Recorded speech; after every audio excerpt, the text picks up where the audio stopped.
saddexdan kun oo eray kaliya ayaa kaa xigta ku hadalka iyo fahamka luqadda Englishka. Bismillah. Asalaamu calaykum waraxmatullaahi wabarakaatu. Soo dhawaada asxaabta sharafta leh meel kasta oo aad joogtaan iyo xilli kastoo ay idin tahay wanaagsan. Ku soo dhawaada qaybtii 20aad taxanihii 90% English series. Balse marka hore haddii aad nagu cusub tahay oo ay tahay markii ugu horreysay waxaan kaa codsanayaa inaad kanaalka subscribe saarto haddii aad horey noola joogtay iyo haddii aad cusub tahana laagta hala dhaafin. Brilliant wanaagsan. Tixanahan qaabkii aan u wadnay wax yar ayaan ka bedelnay oo ereyada ayaan marka hore akhrinaynaa iyo micnayaashooda oo Soomaali ah oo marka hore erayaasha ayaan akhrinaynaa kadibna ayagoo jumlado tusaale ah ku jira ayaan u tegaynaa. Bal qaabkii hore iyo qaabkan midka aad ka heshay markaasi nala wadaag. Brilliant wanaagsan. Brilliant wanaagsan. Bring keenid. British qof Ingiriis ah. Broad ballaaran. Broken jaban. Brother walaal. Brown ah ama markaasi dameeri ah sida dadka qaar ay yiraahdaan. Brush caday ama burush. Broker dilaal ama dalaal midkaa u taqaan. Budget diidaas laguma dhawaaqayo waa budget miisaaniyad ama qorshayn. Build waa dhisid. Building dhisme ama dhisid. Bullet xabad. Okay, bullet xabad. Bunch koox ama xirmo. Koox ama xirmo labada micnaba way leedahay. Burden culays. Burn gubid ama gubasho. Gubid. Bury aasid ama duugid qof markuu dhinto kale ama wax kaleba ha noqotee. Bury aasid ama duugid. Bus waa baska caadiga ah oo la raaco oo dadweynaha qaado. Business ganacsi. Busy mashquul. But laakiin balse. Ama balse. Butter subag. Button badhan ama button.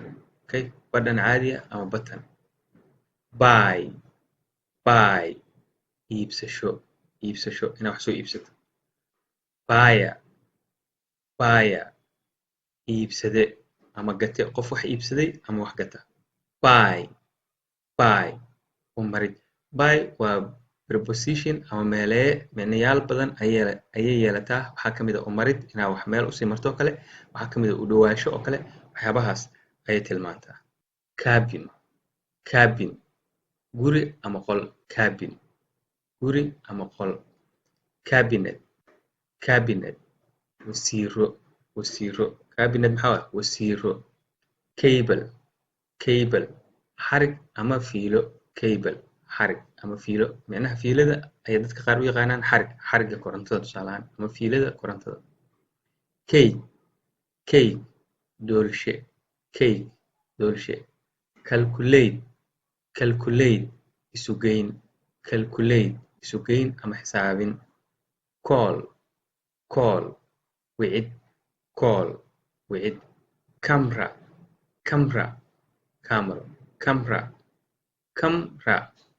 Camera camera. markaana waxaan u gudbaynaa qaybta jumladaha iyo tusaalooyinka. She was waxay ahayd a brilliant public speaker. Public speaker qofka dadka ka hor hadla oo markaasi u tababaran. Brilliant oo wanaagsan. She was waxay ahayd a brilliant public speaker. qof dadka ka hor hadla oo wanaagsan. Bring can that pen qalinkaas to me aniga ken. Bring that pen to me qalinkaas ii ken. qalinkaas ii ken. He got British citizenship. He got waxa uu helay British citizenship. dhalashada British. He got waxa uu helay British citizenship. dhalashada Britishka. Britishka waddankiina way noqotaa, qofna way noqotaa.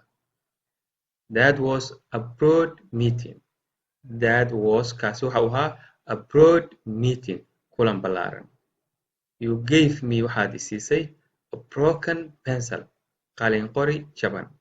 You gave me waxaad i siisay a broken pencil, qalin qori jaban. You are waxaa tahay my younger brother, walaalkay iga yar.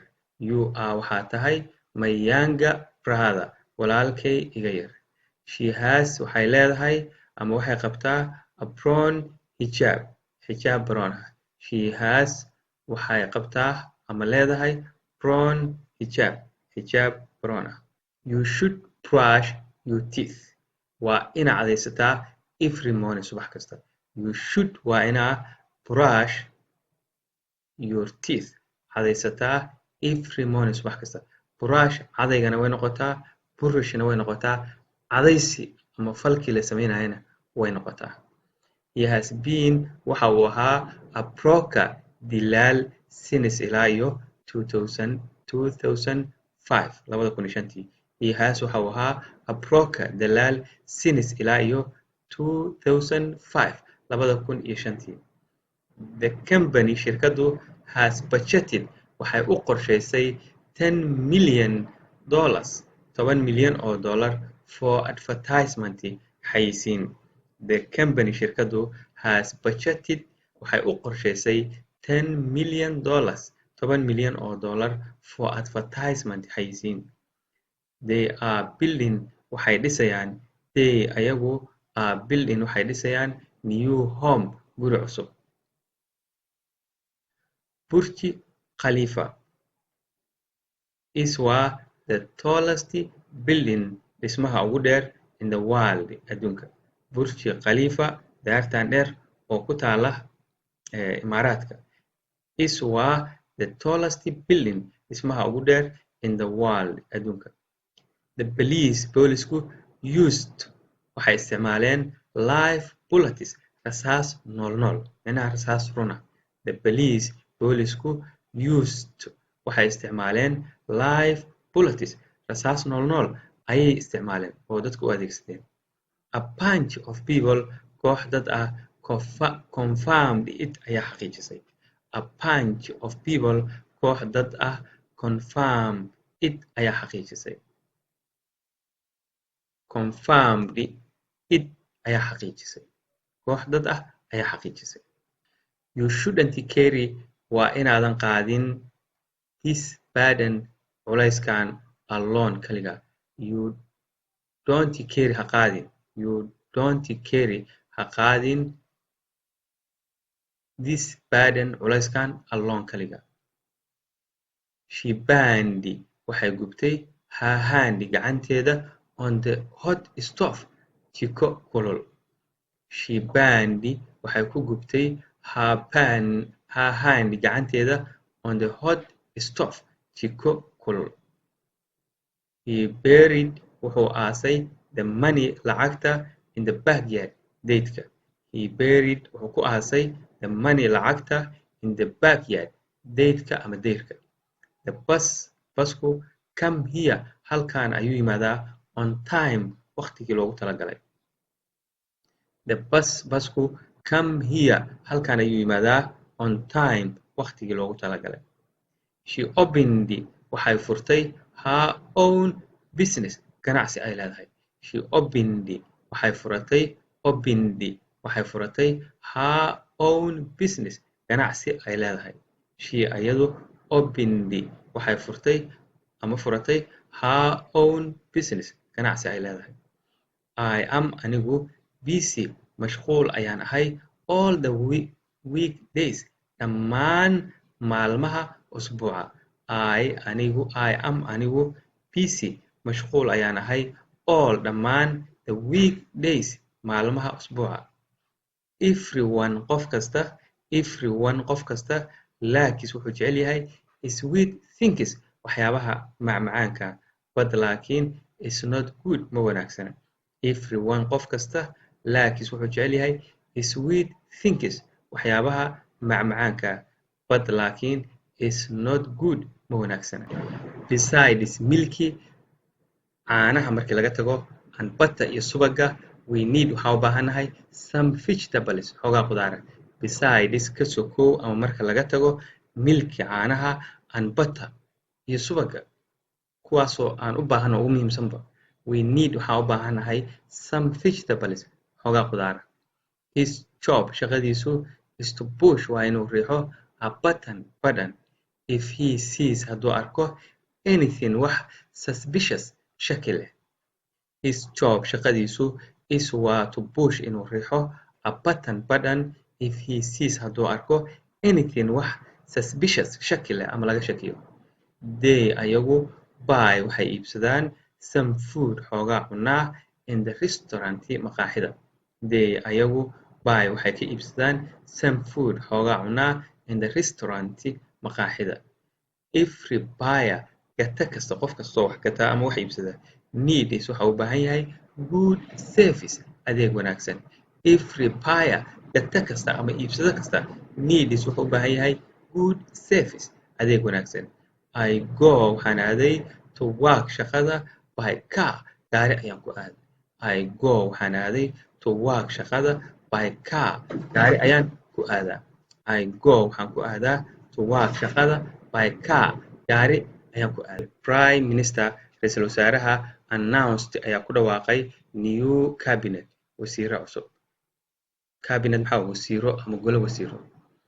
They are ayagu digging up waxay qodayaan the road wadada to lay say u dhigaan cables fiilooyin ama xarko.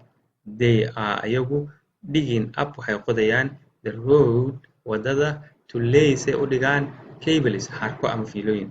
Please fadlan could I have ma heli karaa a piece of cake gabal doolsho ah. Please fadlan could I have ma heli karaa a piece gabal of cake doolsho ah. Calculate xisaabi ama isu gee all the bills dhammaan qarashaadka. Calculate isu gee ama xisaabi all the bills dhammaan qarashaadka. Call me isoo wac when you need markaa ii baahato. Call me isoo wac when you need markaa ii baahan tahay. Okay? We need waxaa u baahanahay a new camera cusub to take si aan u qaadno beautiful photos sawiro qurux badan. We anagu need waxaa u baahanahay a new camera cusub to take si aan u qaadno beautiful photos sawiro qurux badan. aad baad mahadsan tahay. halkaas ayaan ku joojinaynaa qaybtii 20aad ee imtixaanihii 90% English series. imtixaanahan waxa uu wataa sidii hore aan dhowr mar u sheegay buuggaas waxaa ku qoran ereyada iyo micnahooda oo Soomaali ah, jumladaha iyo micnahooda oo Soomaali ah. haddii aad u baahan tahay waxaad ku iibsan kartaa qiimo macquul ah. nala soo xiriir. waad mahadsan tahay. asalaamu calaykum waraxmatullaahi wabarakaatu.